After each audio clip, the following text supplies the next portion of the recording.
o Dios Todopoderoso.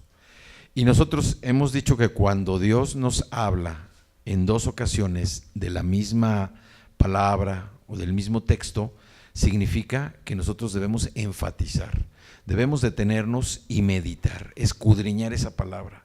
50 veces está la frase Jehová de los ejércitos.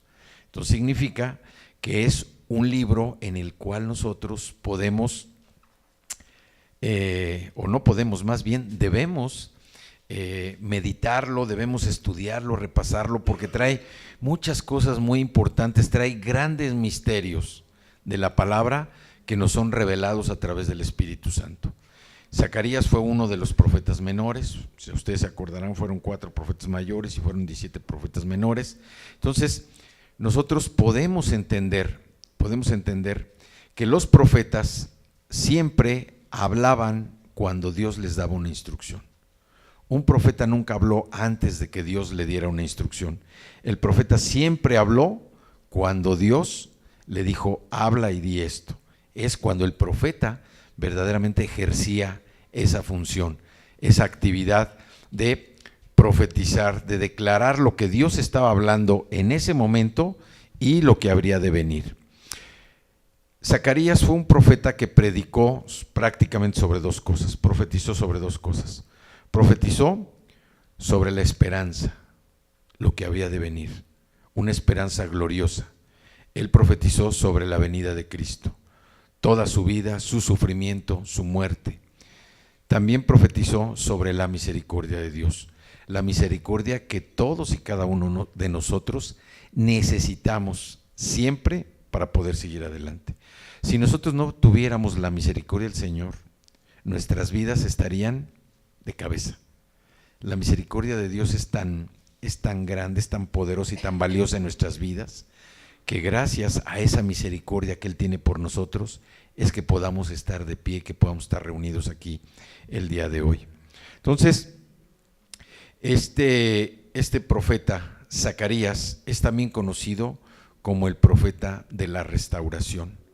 Y al hablar de la palabra restauración, nosotros necesitamos comprender que esa restauración pues es necesaria para todo, para todas las personas, para todo mundo es necesaria la restauración. Todos de alguna manera hemos pasado por un proceso restaurador. Simple y sencillamente, un ejemplo sencillo. Cuando nosotros nos enfermamos, ¿no? Si de pequeños, si tuvimos alguna enfermedad de esas, ¿cómo le llamaban? Como la viruela o esas que salían ronchitas y granitos, varicelas, ese tipo de enfermedades, pues las caras se nos quedaban marcadas o se nos quedan ciertas marquitas. Y entrábamos en un proceso restaurador en donde nuestra piel, pues en la mayoría de los casos, se restauraba y quedaba nuestra piel de una manera normal.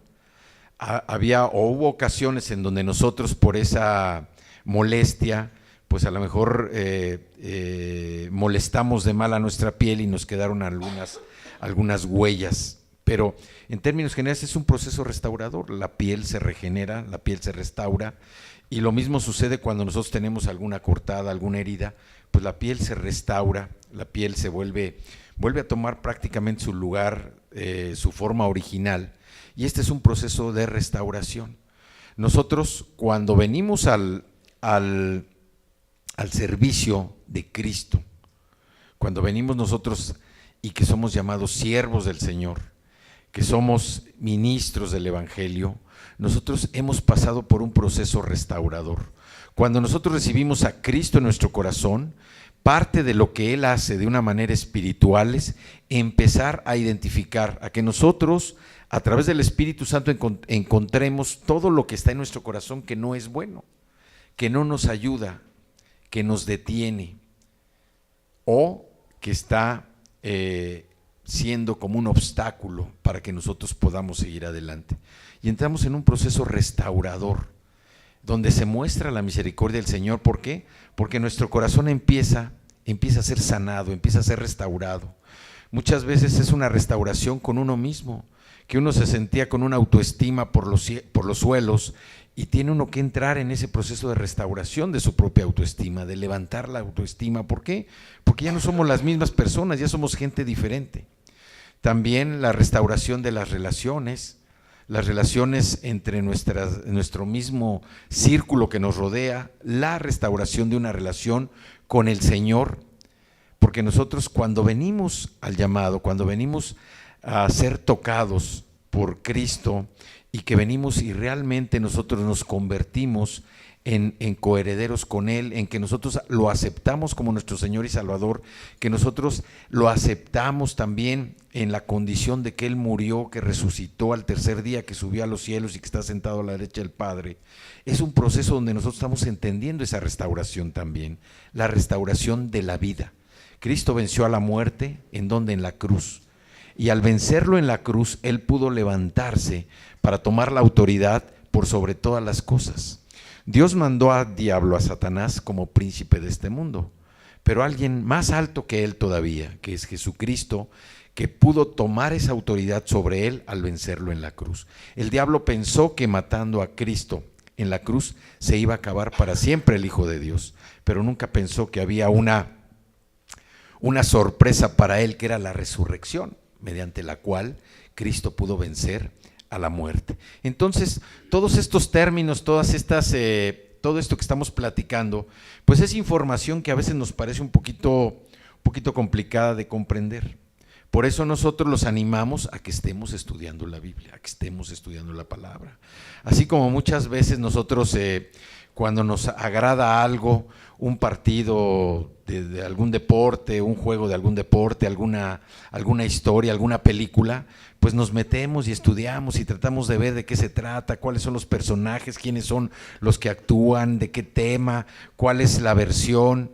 Así también nosotros debemos mostrar esa actitud de tener un hambre por entender y estudiar la palabra del Señor. Porque si no la estudiamos y nada más venimos a escuchar lo que se habla aquí el domingo, yo no digo que no sea importante, claro que es importante, la palabra del Señor es muy importante. Y también la Biblia dice que su palabra nunca regresa vacía. Nosotros, o yo, a lo que los animo es que si nosotros nos metemos a estudiar, vamos no a caminar, vamos a correr más rápido y entender los grandes misterios que vienen en su palabra y que Dios estableció para que nosotros podamos vivir esa vida abundante. La vida que Juan 10:10 dice que Él vino a darnos vida y una vida abundante. Pero a veces nosotros nada más entendemos o declaramos, Dios vino a darme una vida, Cristo vino a darme una vida y una vida abundante. Pero yo me doy cuenta que pues no es tan abundante y a lo mejor ni siquiera es vida, porque a lo mejor estoy viviendo en un infierno o estoy viviendo en una cárcel que no permite que yo sea liberado o liberada y que pueda vivir esa abundancia que Cristo Jesús vino a predicar. Entonces necesitamos nosotros, y yo los animo a que estemos constantemente leyendo la palabra. O sea, podemos apartar un tiempo en la mañana, un tiempo en la noche, a mediodía, para dar una repasada. Y la revelación del Espíritu Santo, que es poderosa, nos va a venir así como a abrir los ojos, a abrir las ventanas, así cuando abre uno las cortinas en la mañana que está oscuro y que ya está el sol, así se viene a mostrar la luz del entendimiento, la luz de la palabra para que nosotros podamos comprender todo lo que viene aquí. Bueno, entonces continuando con Zacarías, el profeta Zacarías, como les decía, es un profeta conocido como de la restauración. Es un profeta menor, es un profeta que nació en Babilonia, y Babilonia, nosotros entendemos que Babilonia es el sinónimo ¿de qué? Del pecado. Entonces, él nació en una ciudad donde había mucho pecado, en una ciudad pecadora, pero él, por el oficio que tenía, por la revelación que Dios le dio a él tomó el oficio de profeta. Y en este libro de Zacarías, en sus 14 capítulos, él habla prácticamente, él describe la gloria futura del Mesías. O sea, 500 años antes, él estaba profetizando la gloria futura del Mesías, ¿sí? Y en su libro vienen, no lo vamos a leer ahorita todo el libro, pero vienen 8 referencias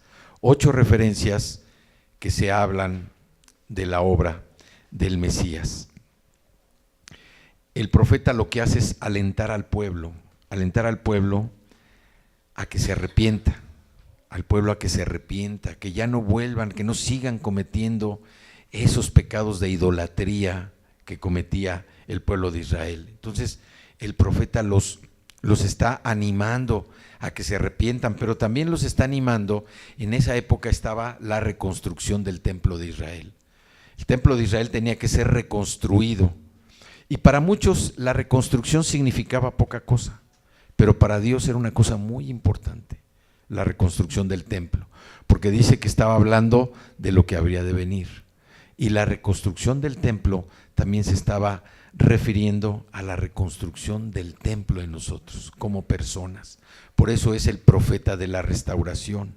Entonces, cuando él llama al pueblo a que se arrepienta, no solamente le está diciendo que ya no hagan lo que hacían, lo malo que hacían, sino que se aparten de esos caminos de maldad.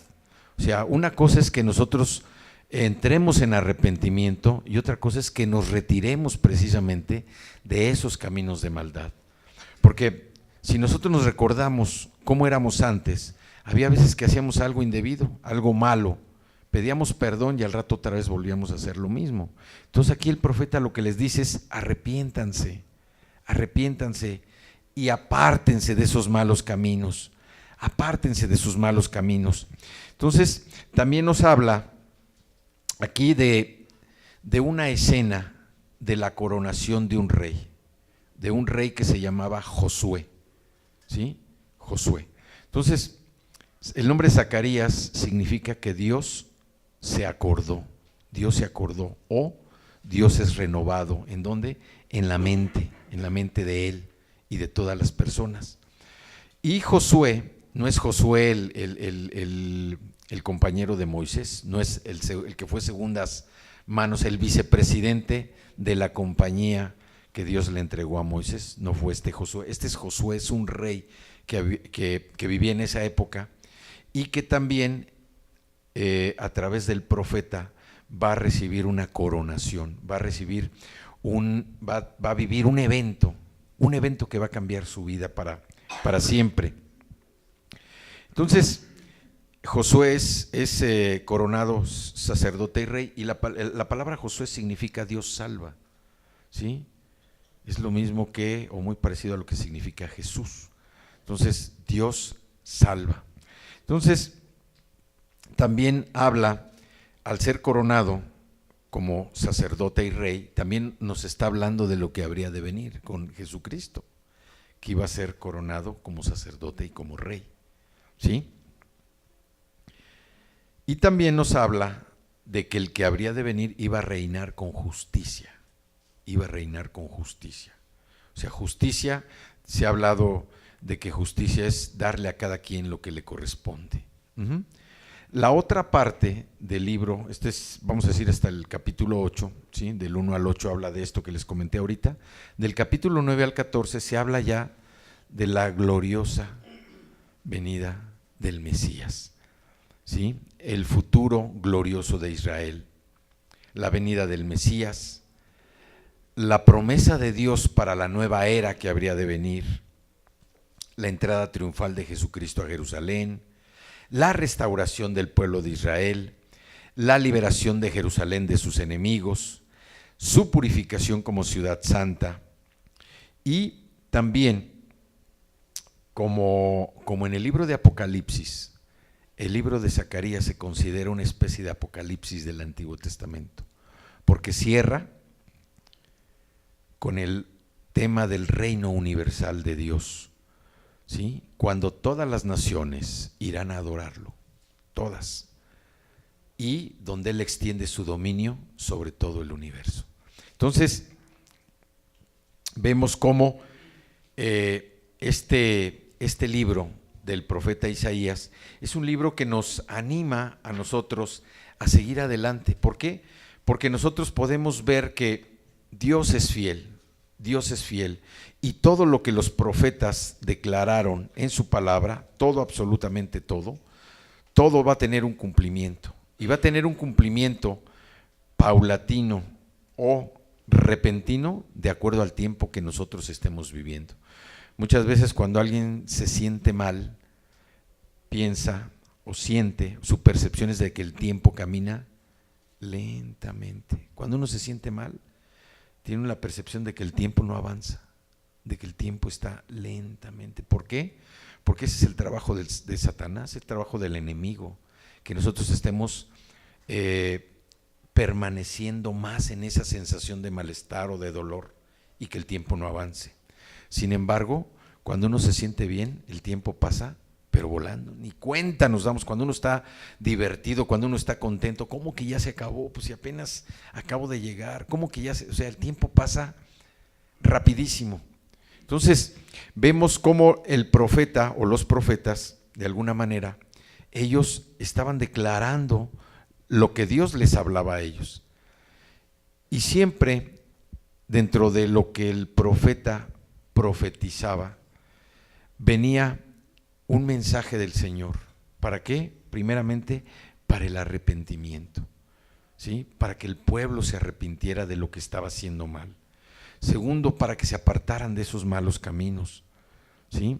Tercero, para que empezaran esa nueva vida, una nueva vida volteando sus ojos ¿a quién? Al Señor, al cual habían abandonado por adorar a ídolos falsos. Entonces, todos los profetas, la profecía siempre era para animar, para exhortar, para confirmar, ¿sí? Esa era la labor del profeta. Entonces vámonos al libro de Zacarías. Está casi terminando el Antiguo Testamento, ¿sí? Es el penúltimo de los libros del Antiguo Testamento, este libro de Zacarías, luego sigue Malaquías y luego empieza el Nuevo Testamento. Vamos al libro de Zacarías y vamos a leer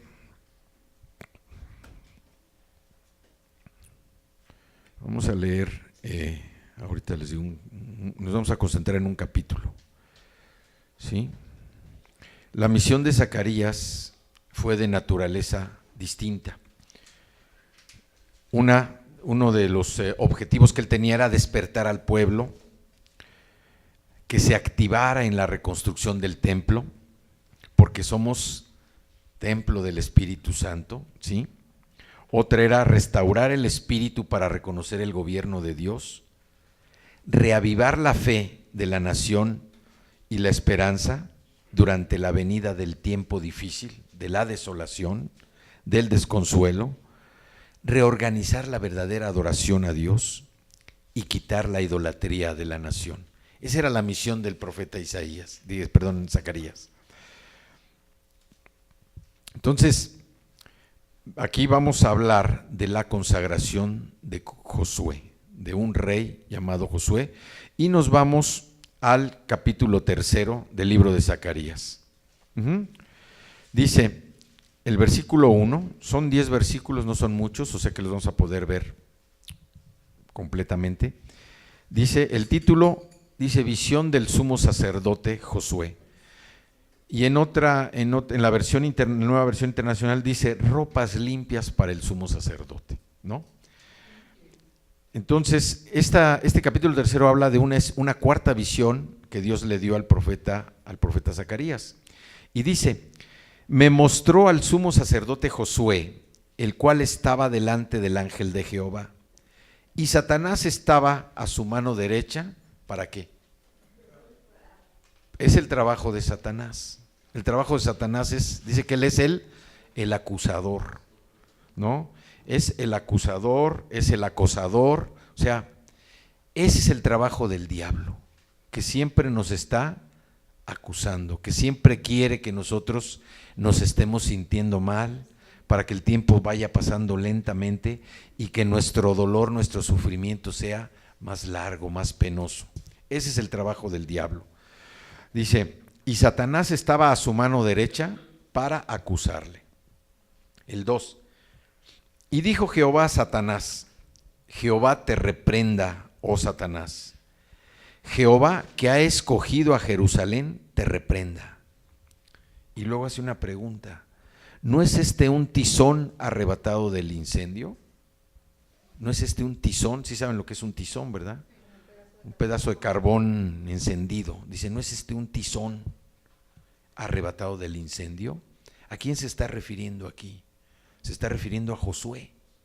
Se está refiriendo a cada uno de nosotros, que fuimos rescatados de un incendio, de un lugar pecaminoso, de un lugar de pecado, de un lugar de muerte. Cada uno de nosotros hemos sido rescatados por el Señor para tener una nueva vida. Le dice, ¿no es este un tizón arrebatado del incendio? Y luego el 3 dice, y Josué estaba vestido, así como nosotros llegamos vestidos cuando venimos a recibir a Cristo nuestro Señor y Salvador. ¿Sí? ¿Cómo estaba vestido Josué? Dice, de vestiduras viles, de vestiduras viles. Así llegamos nosotros cuando venimos a recibir a Cristo en nuestro corazón. Veníamos con ropa sucia, con ropa mugrienta, con ropa vil, con ropa que no servía para efectos del Señor. Era una ropa espiritual que apestaba. Así llegamos nosotros. Y así dice que rescató este tizón del fuego y se presentó delante del ángel de Jehová con una ropa sucia, como éramos nosotros. Y habló el ángel y mandó a los que estaban delante de él diciendo, quitadle esas vestiduras viles. Y a él le dijo, mira que he quitado de ti tu pecado y te he hecho vestir de ropas de gala.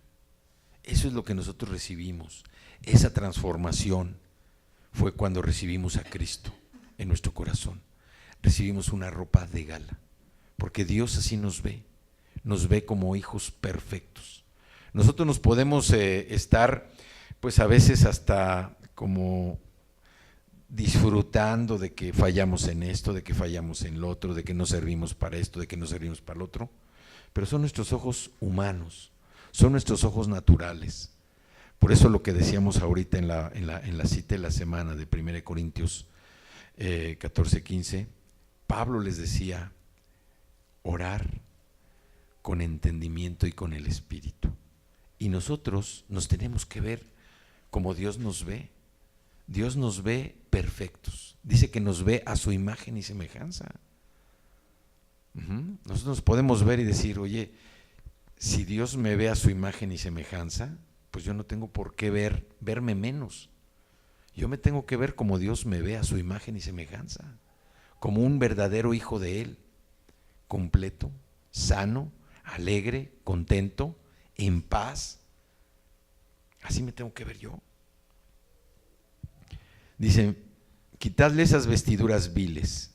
Y a él le dijo, mira que he quitado de ti tu pecado y te he hecho vestir de ropas de gala. O sea, cuando nosotros hicimos nuestra oración para recibir a Cristo, nosotros nos arrepentimos de toda nuestra vida pasada.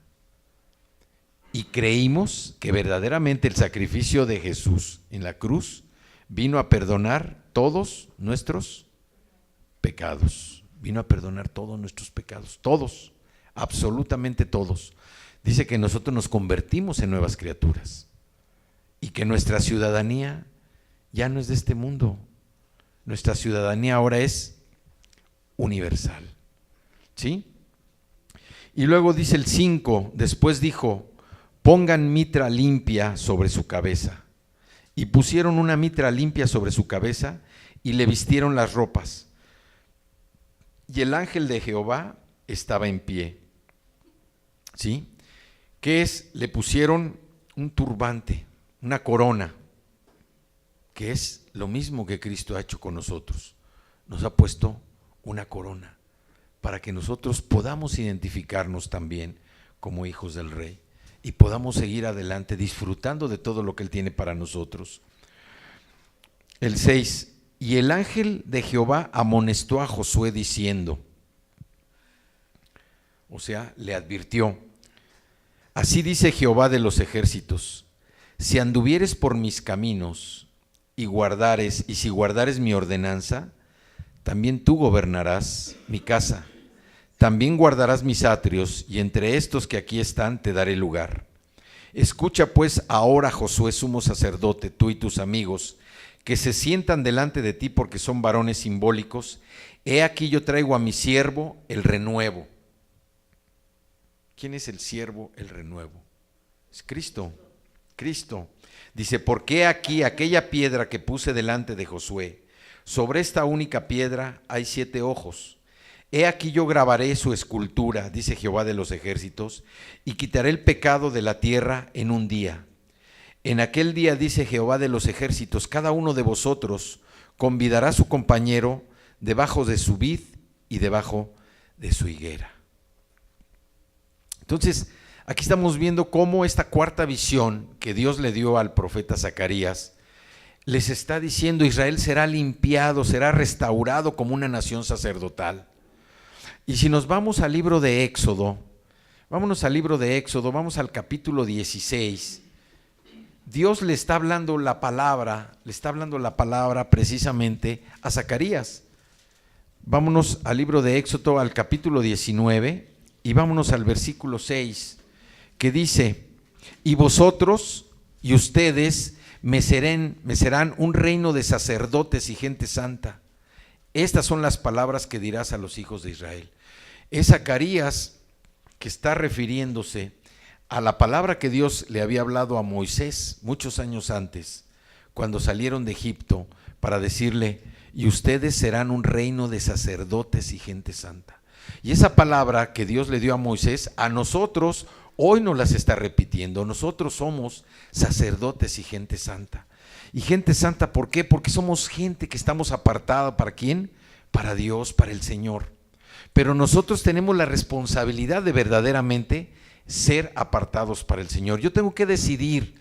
Por eso hablábamos al principio, con mi espíritu, con mi entendimiento, que verdaderamente quiero apartarme para servir al Señor. Porque yo no puedo estar sirviendo a 2 amos. Yo no puedo estar creyendo que Dios verdaderamente está haciendo una obra en mi vida y por otro lado seguir atendiendo los deseos del mundo. Yo no puedo estar caminando en esas dos carreteras, ¿sí? Tengo que elegir una, o verdaderamente como sacerdote, o sea, cada uno de nosotros como sacerdotes y gente santa, somos apartados para el Señor, o vamos a estar dando nada más brincos de un lado para otro. Eso a lo único que nos va a llevar a ¿qué es? A la muerte. ¿Por qué? Porque nosotros seguimos atendiendo los deseos del mundo, seguimos atendiendo los deseos de Satanás, y eso nos va a llevar a la muerte. No podemos servir a 2 amos, así dice la palabra, porque atendiendo a 2 amos, con uno vamos a quedar mal, y eso también muchas veces sucede en las familias, porque muchas veces tanto para papá o para mamá, los hijos se convierten en una prioridad más que la esposa, y entonces se dedica a atender a los hijos y a la esposa. Y si los hijos tienen prioridad sobre la esposa, ¿quién va a quedar mal? La esposa. O sea, el esposo va a quedar mal con la esposa. Entonces, también el ejemplo que nos da es que nosotros debemos estar conscientes de que cuando Dios nos ha dicho que somos una nación santa, somos una nación apartada para Él, y nosotros tenemos que ir desechando todas aquellas cosas que nos jalan hacia el mundo. ¿Cuáles son los deseos de la carne, los deseos del mundo? Bueno, pues el poder, la soberbia, el orgullo, la mentira, la envidia, la murmuración. Todos esos son los deseos del mundo, el estar por sobre los demás, como el diablo quiere que estemos. Y por eso Dios dice: ustedes son nación santa, tienen que estar apartados. ¿Para quién? Para Él, viviendo en sus caminos, viviendo en sus pensamientos. Entonces vemos cómo aquí Israel, la misma profecía de Zacarías decía que Israel iba a ser limpio, iba a ser totalmente lavado, iba a ser totalmente restaurado. Dice: y vosotros me seréis un reino de sacerdotes y gente santa. Vemos que aquí Israel se constituyó como un reino del Señor. ¿Y por qué se constituyó como un reino del Señor? Bueno, porque lo reconoció como su rey. Y como sacerdotes, cuando les dio la función sacerdotal, es que iban a estar consagrados a su servicio, a servicio del Señor. Hay otra cita ahí en Isaías Isaías 61:6. Isaías 61:6 dice: y vosotros seréis llamados sacerdotes de Jehová, ministros de nuestro Dios seréis llamados. 61:6, comeréis las riquezas de las naciones y con su gloria seréis sublimes. Fíjense nada más la palabra que se deriva, ¿sí?, de lo que está profetizando Zacarías, que dice: y vosotros seréis llamados sacerdotes de Jehová, ministros de nuestro Dios seréis llamados, comeréis las riquezas de las naciones y con su gloria seréis sublimes. ¿Sí?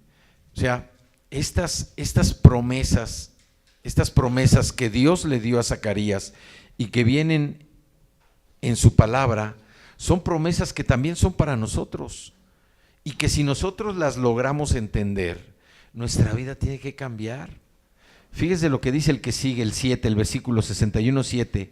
En lugar de vuestra doble confusión y de vuestra deshonra, os alabarán en sus heredades, por lo cual en sus tierras poseerán doble honra y tendrán perpetuo gozo.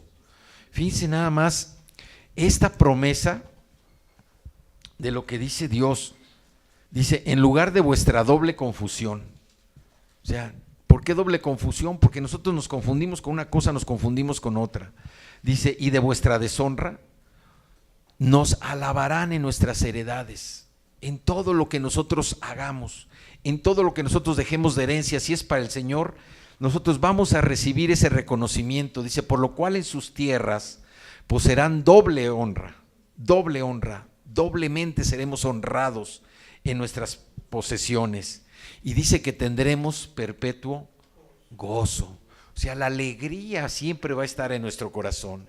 Siempre vamos a estar con una sonrisa, siempre vamos a tener la respuesta para lo que estemos enfrentando, siempre vamos a tener claridad de nuestras ideas. Esa sabiduría que viene de lo alto, que describe perfectamente Santiago, es una sabiduría que nos va a llegar a nosotros y vamos a poder estar resolviendo todos nuestros temas. No voy a decir que oye, esto, no, nos va a hacer pensar, porque Pablo ya lo dijo a los corintios: si oramos, si cantamos, si pensamos, es con nuestro entendimiento y con espíritu. O sea, necesitamos trabajar, hacer el ejercicio de estar trabajando, conectando la mente, el entendimiento con el espíritu, porque de esa manera vamos a dar un doble paso para entender lo que la palabra del Señor dice. Y aquí, si nosotros estamos leyendo esta promesa, ¿sí?, yo cuando la leí dije: caray, dije: Señor, ¿verdaderamente esto es para mí? ¿Esto es para mí? Y si yo lo encontré, quiere decir que sí, que es para mí. Yo me lo encontré, es mío. Y como decíamos ahorita en la declaración, la palabra, toda la palabra es mía. Entonces lo que viene aquí es para mí.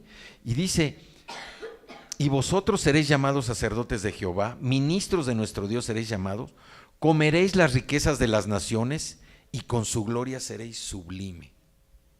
¿Sí? Sublime. ¿Sí? Estaremos arriba. Sublime es lo opuesto de infame. ¿Sí? Entonces, miren el amor de Dios, hasta dónde se manifiesta, la misericordia, de que Él quiere que estemos en una posición de eminencia, que estemos arriba, que no estemos abajo, que estemos disfrutando. Dice: en lugar de vuestra doble confusión y de vuestra deshonra, os alabarán en sus heredades. En todo lo que hagamos vamos a recibir reconocimiento.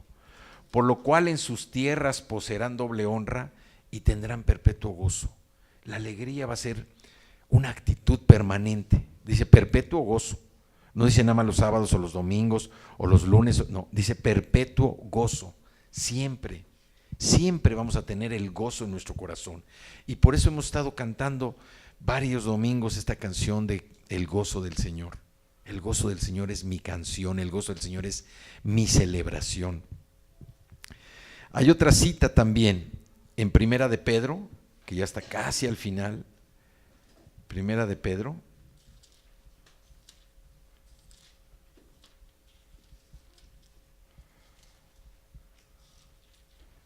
el capítulo 2, primera de Pedro, capítulo 2 y el versículo 5, dice: vosotros también, como piedras vivas, sed edificados como casa espiritual y sacerdocio santo, para ofrecer sacrificios espirituales aceptables a Dios por medio de Jesucristo. Y ya decíamos en uno de los domingos, nuestra alabanza es un sacrificio espiritual al Señor. ¿Por qué? Porque nosotros estamos humillados, rindiéndonos delante de Él, ofreciéndole pues nuestra canción, nuestra voz, ofreciéndole nuestro corazón, ¿sí? Entonces aquí en Pedro 2:5, vosotros también, como piedras vivas, sed edificados como casa espiritual y sacerdocio santo, para ofrecer sacrificios espirituales aceptables a Dios por medio de Jesucristo. Y luego vámonos allá adelantito, ya que estamos por esa zona, vámonos a Apocalipsis capítulo 1, versículo 6, que dice: y nos hizo reyes y sacerdotes para Dios, su Padre. A Él sea gloria e imperio por los siglos de los siglos. Amén. 1:6. Fíjense aquí Dios, esta palabra lo que dice: y nos hizo reyes y sacerdotes. Y nos hizo reyes, está hablando en tiempo presente. Y nos hizo reyes y sacerdotes para Dios su Padre. A Él sea gloria e imperio por los siglos de los siglos. Amén. ¿Qué valor tenemos nosotros para Jesucristo? ¿Qué valor tenemos para el Señor? Un valor inmerecido muchas veces a nuestros ojos, pero al fin y al cabo es el valor que tenemos para Él, para el Creador de todo lo que se ve y lo que no se ve. ¿Por qué nosotros a veces nos oponemos a lo que Dios ve o a lo que Dios habla? Si Él nos ve como personas de alto valor, ¿por qué nosotros nos empecinamos en seguirnos viendo como personas que no tenemos valor? Todos saben lo que es una gráfica, ¿verdad? Todos saben lo que es una gráfica. Vamos a suponer que este es el eje de las X, ¿sí? El que viene horizontal, ¿no? Y aquí es donde se fija el valor. Vamos a poner el valor de 0, ¿no? Si Dios nos fija un valor, quiere decir un valor superior, quiere decir que siempre vamos a estar por arriba de esta línea. Pero nosotros insistimos en vernos o darnos un valor inferior, ¿sí? ¿Por dónde vamos a caminar? Necesitaríamos para empezar buscar una casa que tuviera sótano, ¿no? O doble sótano, ¿verdad? Para estar caminando por abajo, o sea, abajo del valor que Dios nos da, ¿no? Buscar esas ciudades que tienen sí, pero como subterráneos, que tienen subterráneos para poder vivir tranquilos, ¿no? Contentos con nosotros, ¿sí? O sea, Dios nos da un valor que está por encima de todo esto. Es el valor con el que Dios nos ve, el valor que nos da, por encima de lo que vemos, ¿sí? Dios no quiere que andemos en las coladeras, que andemos por los pasillos abajo, que andemos por los sótanos. Dios quiere que andemos por arriba, como luz, que estemos mostrando la luz de Cristo en nuestras vidas, ¿sí? Y entonces que Él nos hizo reyes y sacerdotes. Y un rey nunca anduvo en el sótano. Un rey siempre se presentaba delante del pueblo para que el pueblo pudiera aplaudirle, para que el pueblo pudiera honrarlo como rey. Pero un rey nunca se escondía, ¿no? Digo, a menos que fuera un rey cobarde, pero un rey siempre salía a mostrarse al pueblo, a ser honrado. Entonces dice que nos hizo reyes y sacerdotes. Y ya vimos también que somos una nación santa, sacerdotes santos, apartados ¿para quién? Para Él. Hay otra cita ahí adelantito en Apocalipsis 5. Apocalipsis 5 Y en el versículo 10 dice, y nos ha hecho para nuestro Dios reyes y sacerdotes. ¿Y qué vamos a hacer? Y reinaremos sobre la tierra. Fíjense nada más, o sea, todo el proceso de un sacerdote que empezó allá con la vida de Aarón y sus hijos, ¿sí? Vean hasta dónde viene a concluir. Pasa una serie de situaciones durante toda la historia para venir y concluir con lo que Cristo está haciendo en nosotros, como reyes y sacerdotes. Dice que nos hizo reyes y sacerdotes y nos has hecho para nuestro Dios reyes y sacerdotes y reinaremos sobre la tierra. ¿Alguien puede reinar, les pregunto, alguien puede reinar con tristeza? ¿Alguien puede reinar con melancolía, con coraje? ¿Alguien puede reinar con aflicción, con angustia? No, o sea, si vas a reinar, o sea, reinar quiere decir que vas a disfrutar de todo lo que hay y que tienes poder y autoridad para dar instrucciones, para ordenar, que se te atienda, para iniciar cosas nuevas, ¿sí? Entonces a veces parece que estamos reinando llorando. No, no, Señor. Yo quiero reinar así llorando, ¿eh? Quiero reinar, quiero mojar el reino con mis lágrimas. No puede ser que nosotros, si aquí la palabra dice que reinaremos sobre la tierra, pues reinaremos sobre la tierra. Pero a veces lo que sucede es que no podemos comprender la palabra porque no hemos estudiado lo suficiente. La revelación del Espíritu Santo tiene que venir, hagan de cuenta como cuando abrimos con una vela, llegamos a un cuarto oscuro, estamos oscuras, y cuando prendemos el fósforo para encender la vela, ¿cómo empieza? Se empieza a iluminar toda la habitación, ¿no? Así es la revelación del Espíritu Santo en nosotros. Y yo se los digo por experiencia propia. A mí siempre me ha gustado mucho leer, y dentro de lo que yo hago, de mi actividad profesional o de mi actividad secular, yo tengo que leer muchísimo, tengo que leer mucho. Tengo que leer contratos, tengo que leer muchas cosas tengo que leer. Entonces estoy acostumbrado a leer. Pero cuando empecé a estudiar la Biblia, la leía con esa actitud de que estaba estudiando un contrato, estaba repasando un expediente, algo así, hasta que me vino esa lucecita, esa revelación del Espíritu Santo, que la Biblia hay que leerla, hay que estudiarla con una actitud diferente. Primeramente debemos tener hambre, un hambre por querer saber qué dice, un hambre así que apasione el corazón, así que nos queme, así como fuego ardiendo, que nos queme el corazón para ver qué dice la palabra. Quiero entender. También tengo que orar, y como llamamos ahorita, orar con el entendimiento, pero con el Espíritu también. Señor, revélame tu palabra, que pueda descubrir lo que necesito descubrir, que pueda entender lo que necesito entender para que mi vida verdaderamente cambie, para que mi mente sea renovada. También tengo que pedirle esa dirección al Señor. Y después empezar a devorarla, a comerla, ¿sí? A estar leyendo, y no todo el día, pero con un ratito. Hoy le decía a Lupita, el otro día platicando, le digo, de veras cómo Dios nos va transformando, ¿sí?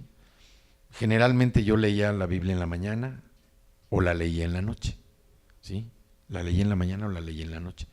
Y bueno, pues si en los viajes, pues me llevo mi Biblia, llevo un cuaderno y voy anotando algunas cosas. Pero le digo que verdaderamente la necesidad que yo tengo de conocer más a Dios me ha llevado a estar leyendo continuamente, ¿sí? Y sí les puedo decir que ya ha habido días en que he estado leyendo la palabra toda la noche, y en la mañana no me siento así como cansado, no. Claro, ya en la tarde ya empiezo a sentir el cansancio, pero es Dios el que ha tocado mi corazón, el fuego que yo siento en mi corazón por querer conocerlo más, por querer entender lo que Él tiene para mí, lo que yo quiero expresarles a ustedes, transmitirles a ustedes, para que ustedes también sientan ese fuego, que lo que Dios me está mostrando en su palabra sea algo que también los puede edificar a ustedes, no solamente a mí, que puede edificar a mi mujer, a mi esposa, a mis hijos, a mis nietos, pero también que los puede edificar a todos ustedes. Entonces, necesitamos pedirle al Señor que nos dé esa necesidad, esa urgencia de entender su palabra. Aquí también se ha predicado que las cosas cada vez van a estar peor para el mundo. ¿Sí? No vayan a agarrar esto, ay no, Saúl dijo que las cosas van a estar peor, ahora cómo vamos a estar, no. Para el mundo las cosas van a estar peor, se van a poner peor, porque así lo dice la palabra. Vienen tiempos difíciles, muy difíciles, y nosotros necesitamos estar preparados. ¿Sí? Dice que cuando en el mundo hay crisis, nosotros como hijos de Dios es cuando más prosperamos. Vamos en sentido contrario, en sentido opuesto a lo que el mundo está decretando. ¿Sí? Nosotros debemos tener esa fe en que Cristo Jesús, la obra que está haciendo en nosotros es una obra de renovación, una obra restauradora de lo que nosotros vivíamos. ¿Sí? Y vamos a seguir ahí en Apocalipsis, capítulo 20, es el penúltimo capítulo de la Biblia, de toda la Biblia, el capítulo 20, Apocalipsis 20, y vamos a leer el versículo 6. Bienaventurado y santo el que tiene parte en la primera resurrección. La segunda muerte no tiene potestad sobre estos, sino que serán sacerdotes de Dios y de Cristo, y reinaremos con Él 1000 años. Otra promesa de parte del Señor. O sea, nosotros somos una nación santa. Dice que somos linaje escogido, real sacerdocio, pueblo adquirido para Dios, porque necesitamos anunciar las virtudes de aquel que nos llamó de las tinieblas a su luz admirable. ¿Sí? Eso es lo que Dios está haciendo con nosotros. Y nosotros somos reyes y sacerdotes. Debemos confiar en Dios. Y Dios siempre está confiando en sus reyes y en sus sacerdotes. Dios siempre está confiando en nosotros. En este libro de Zacarías, nosotros podemos recoger o sintetizar algunas enseñanzas. Ahorita leímos nada más el capítulo 3. Dice que somos el pueblo de Dios, individual y colectivamente, para ser apartados para hacer su voluntad. Somos apartados para hacer su voluntad. Dice que nos llamarán pueblo santo, redimidos de Jehová, y a ti, a cada uno de nosotros, nos llamarán ciudad deseada, no desamparada. O sea, las promesas de su palabra en nuestra vida. Vemos cómo los judíos fueron privados del fuego babilónico, porque Dios tenía un propósito, un plan. Y así como dice que rescató el tizón del fuego, ¿sí? Así Dios nos ha rescatado a cada uno de nosotros. Nosotros somos su pueblo santo, ciudad santa, ciudad deseada, no desamparada. Y Dios lo que nos está hablando el día de hoy es que nosotros no debemos temer ninguna calamidad en nuestras vidas, ninguna, no tener desánimo, no tener desaliento, no tener depresión, sino nosotros debemos ser inspirados con sabiduría, con amor. El llamado que tenemos nosotros, el llamado secular, todo lo que tenemos es el llamado espiritual, es un llamado para ser restaurado.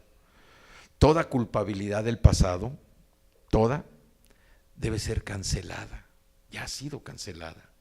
Ya no debemos por qué traer a nuestra vida presente todo lo que pasó en nuestra otra vida. La voluntad de Dios prevalece, permanece y predomina. La voluntad de Dios prevalece, permanece y predomina. El siervo muere, o sea, Jesús murió, pero el Salvador resucitó. ¿Sí? El Salvador resucitó. Su obra continúa. Él nos está hablando de qué? De vida. La provisión de su gracia divina, es continua y abundante. Es continua y abundante. El ayuno y el banquete no son nada por sí mismos. A veces decimos, oye, pues que vamos a ayunar todos, ¿no? El ayuno tiene que ser dirigido por el Espíritu Santo. Cuando uno recibe una dirección del Espíritu Santo, entonces sí debe uno ayunar. Pero yo voy a ayunar porque ella está ayunando, no, hombre, me voy a enfermar. ¿Sí? Entonces el ayuno tiene que ser una dirección del Espíritu Santo. Y tanto el ayuno como el banquete por sí mismo no son nada. El ayuno dirigido por el Espíritu Santo es una fuerza tan poderosa que nos ayuda a encontrar dirección de alguna necesidad en particular que tengamos. La fe y la fidelidad son todo. La fe y la fidelidad son todo. Si nosotros tenemos fe y somos fieles, vamos a tener todo. Y finalmente, la salvación que Cristo nos ha dado es una salvación para toda la vida.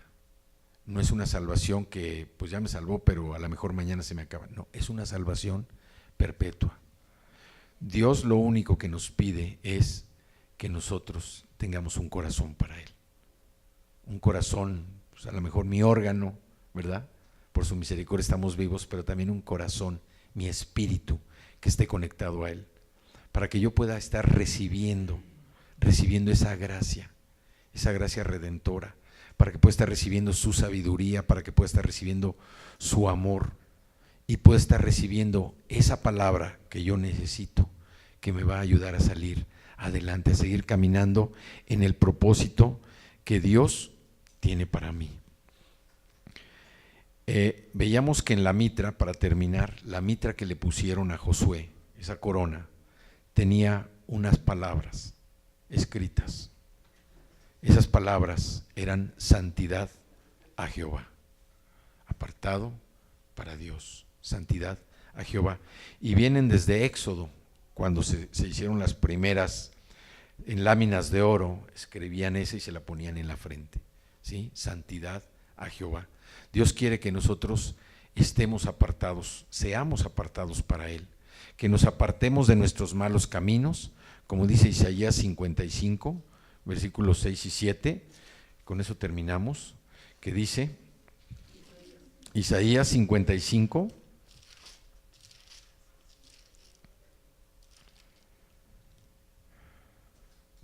perdón, 7 y 8. Dice desde el 6, busquen al Señor mientras se deje encontrar, llámenlo mientras esté cercano. Que abandone el malvado su camino y el perverso sus pensamientos, que se vuelva al Señor, a nuestro Dios, que es generoso para perdonar, y de Él recibirá misericordia. Porque mis pensamientos no son los de ustedes, ni sus caminos son los míos, afirma el Señor. Mis caminos y mis pensamientos son más altos que los de ustedes, más altos que los cielos sobre la tierra. Vamos a ponernos de pie para orar.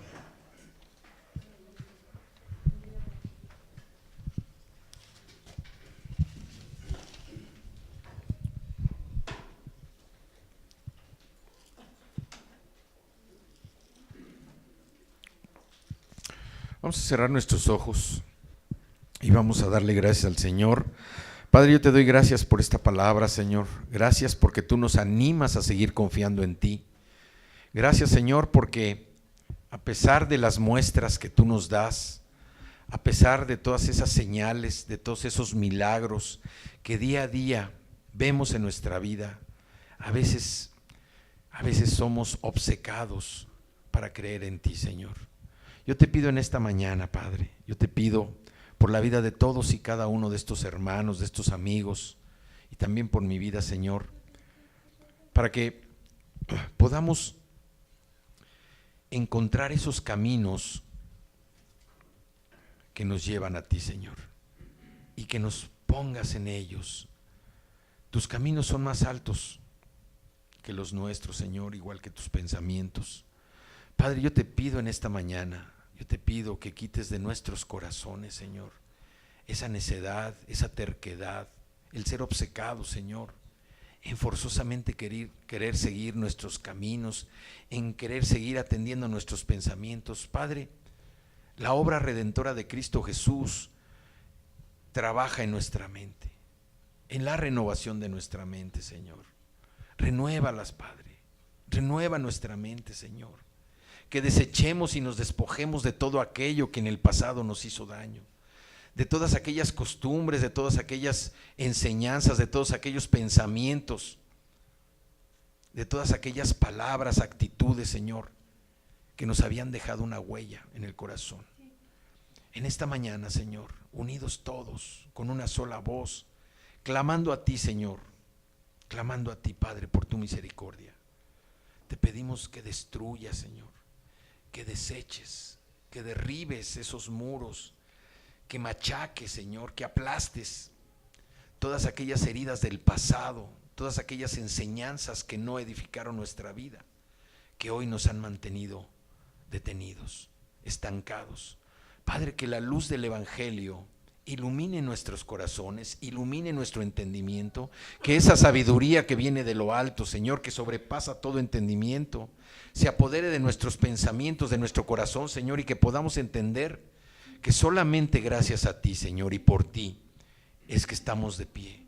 Abre, Señor, destapa, que tu Espíritu Santo toque nuestros sentidos, Señor, nuestros ojos, nuestros oídos, nuestra boca, nuestra mente, nuestro corazón, que sean destapados, Señor, en esta tarde, para que podamos recibir la luz del Evangelio, que podamos recibir tu palabra, Señor, como esas piedras, Señor, esas piedras vivas que permiten que nosotros podamos ser edificados en la construcción de ese templo que es Jesucristo, Señor.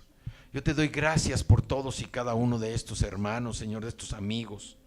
Gracias por la vida de cada uno de estos niños, de estos jóvenes, Señor, que hoy, atentos a tu llamado, han recibido este mensaje, Señor. Gracias, Padre, porque tú promueves en nosotros el querer como el hacer. Y nosotros estamos declarando, Señor, que así como tú nos has hecho reyes y sacerdotes, así como a Josué le quitaste todas esas vestiduras sucias, todas esas vestiduras viles, Señor, hacia nosotros el día de hoy nuevamente nos estás quitando todas esas vestiduras, todos esos trapos, Señor, que no pueden ser remendados con tela nueva porque sería desperdiciar, Señor, sería desperdiciar. Es como el vino nuevo que no se echa en odre viejo, Señor. Yo te doy gracias porque hoy nos has dado un ropaje nuevo, un ropaje limpio, Señor. Tú has quitado de nosotros el pecado. Tú, Señor, le has dicho a Satanás que se calle, Señor. Tú lo has reprendido y ya no lo vemos a él como acusador o acosador. A él lo vemos debajo de nuestros pies, Señor, y te damos gracias. Gracias, Padre, por la obra milagrosa, por esa obra grandiosa que estás haciendo en la vida de todos y cada uno de nosotros, Señor. Padre, que seamos levantados en nuestro espíritu, Señor, que nuestra actitud cambie, que verdaderamente seamos motivados, Señor, por el amor que tú nos muestras a nosotros cada día, y que podamos entender el gran valor, Señor, que tú nos has puesto a nosotros para ti, Señor. Somos tu pueblo santo, esa nación santa, esa ciudad deseada, no desamparada, Señor. Queremos darte gracias porque tú nos ves perfectos, Señor. Danos esos ojos, Señor, para que nos veamos perfectos también nosotros hacia ti, Señor. Padre, bendice nuestra vida, Señor. Bendice toda obra de nuestras manos, Señor.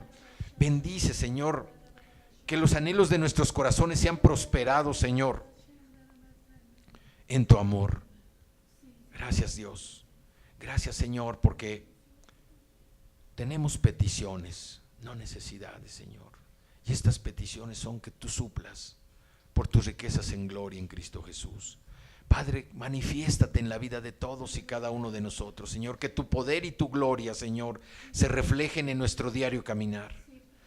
Que podamos proclamar tu palabra, Señor, a cada momento de nuestra vida, reconociendo que tú nos has hecho tu pueblo, Señor, porque te reconocemos como nuestro Rey, porque nuestro deseo es hacer tu voluntad, Señor, servirte con alegría, Señor, con entusiasmo, con amor, y te damos gracias. Gracias, Señor, en esta tarde. Bendice, Señor, a este pueblo tuyo, Señor, que con todo el corazón te busca y con todo el corazón te ama, Señor. Bendícenos, Señor, en el nombre precioso de Cristo Jesús. Y todos decimos, amén.